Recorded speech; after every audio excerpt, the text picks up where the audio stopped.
Meus queridos irmãos e minhas queridas irmãs, nós estamos vivendo o tempo santo do advento do Senhor. Esse tempo que nos prepara para as três vindas de nosso Senhor Jesus Cristo. São Bernardo de Claraval, ele dizia que o tempo do advento, este tempo propício, este tempo da graça de Deus, nos prepara para as três vindas. A primeira vinda de Jesus, a vinda na carne, que nós iremos celebrar no dia 25 de dezembro, o Natal do Senhor, nos prepara também para a segunda vinda de Jesus, quando Ele virá para julgar os vivos e os mortos, e o seu reino não terá fim. É aquilo que a Igreja chama de parousia, a segunda vinda de nosso Senhor Jesus Cristo. Ele virá como juiz para julgar os vivos e os mortos, como nós professamos na nossa fé, e o seu reino não terá fim. No entanto, entre a primeira vinda de Jesus e a segunda vinda de Jesus, nós temos uma terceira vinda, que São Bernardo chama de vinda intermediária. Jesus continua vindo até nós. Jesus continua estando presente no meio de nós. Todas as vezes que nós nos reunimos, como o próprio Jesus vai dizer, onde dois ou mais estiverem reunidos em meu nome, eu estarei no meio deles. Jesus continua vindo até nós. Jesus vem a nós, sobretudo, através dos sacramentos. Os sacramentos é a ação de Jesus vivo no meio de nós. Ele continua vindo a nós, sobretudo no sacramento da Eucaristia. É a presença viva, real de Jesus no sacramento da Eucaristia. O pão que se torna o corpo de Cristo, o vinho que se torna o sangue de Cristo. É a vinda intermediária de Jesus. Ele continua presente, vivo, caminhando com o seu povo. Por isso que o tempo santo do advento, ele tem essa tríplice missão.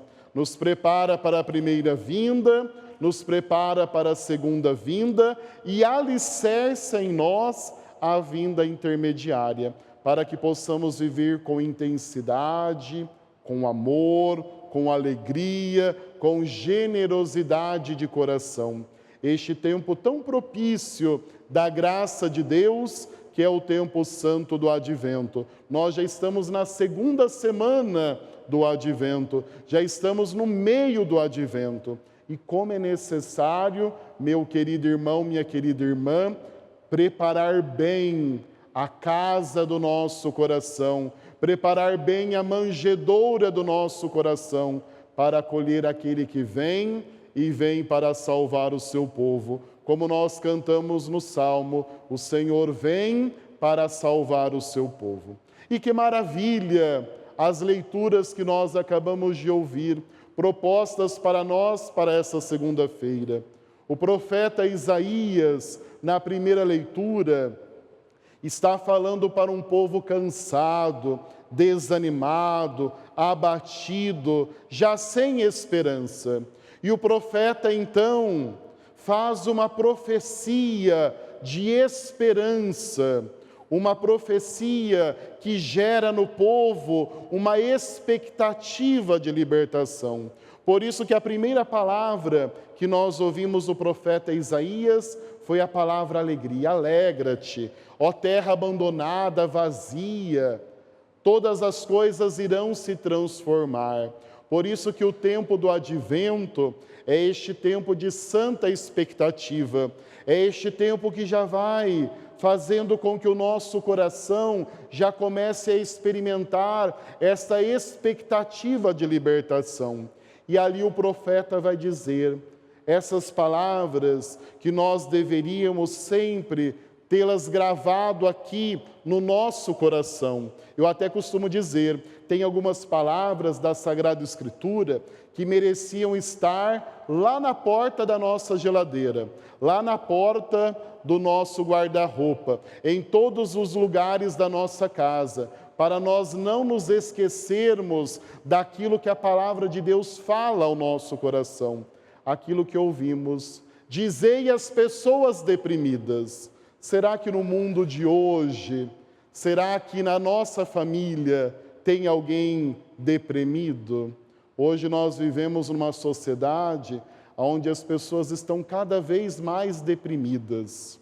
E esta palavra é para mim, é para você, é para nós. Dizei às pessoas deprimidas. Mas dizer o quê? Criai ânimo, não tenhais medo.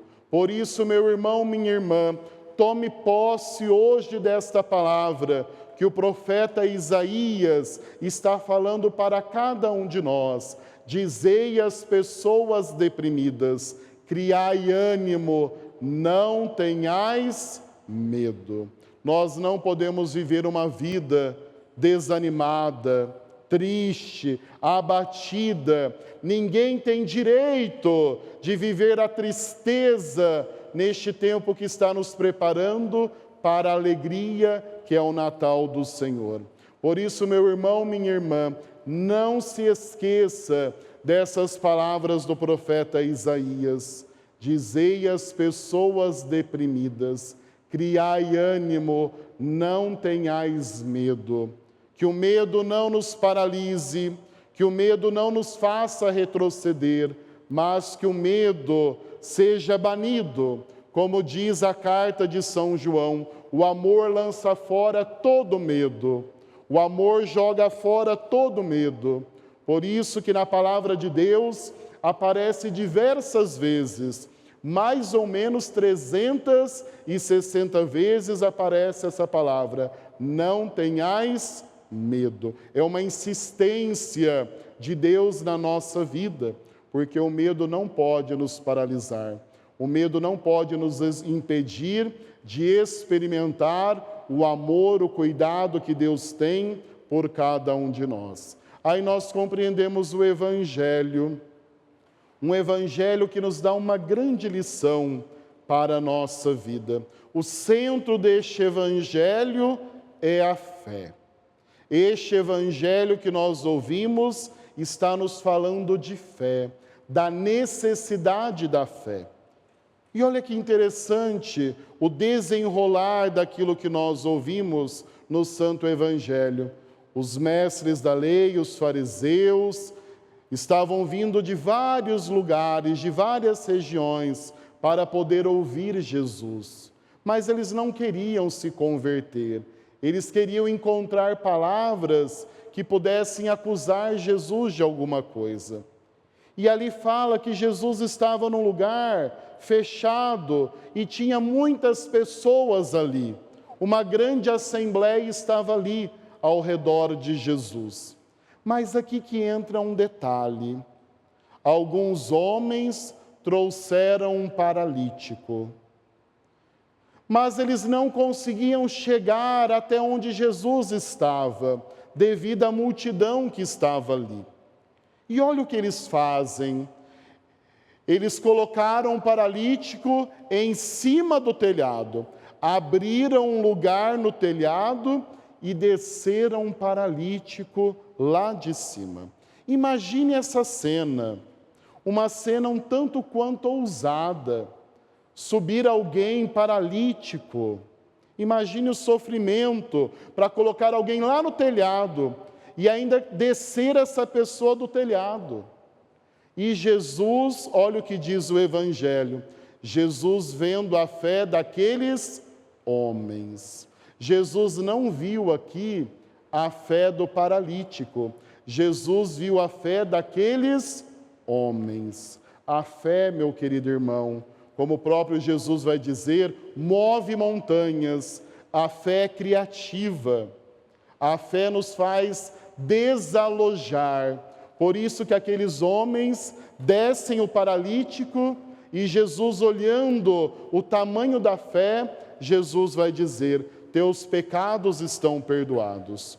Os fariseus e mestres da lei começaram a questionar: mas que coisa que é esta? Só Deus pode perdoar os pecados. E Jesus então vai dizer: para que saibam que o Filho do Homem tem poder de perdoar os pecados. Jesus olha para o paralítico e diz: levanta-te, pega a tua cama e anda.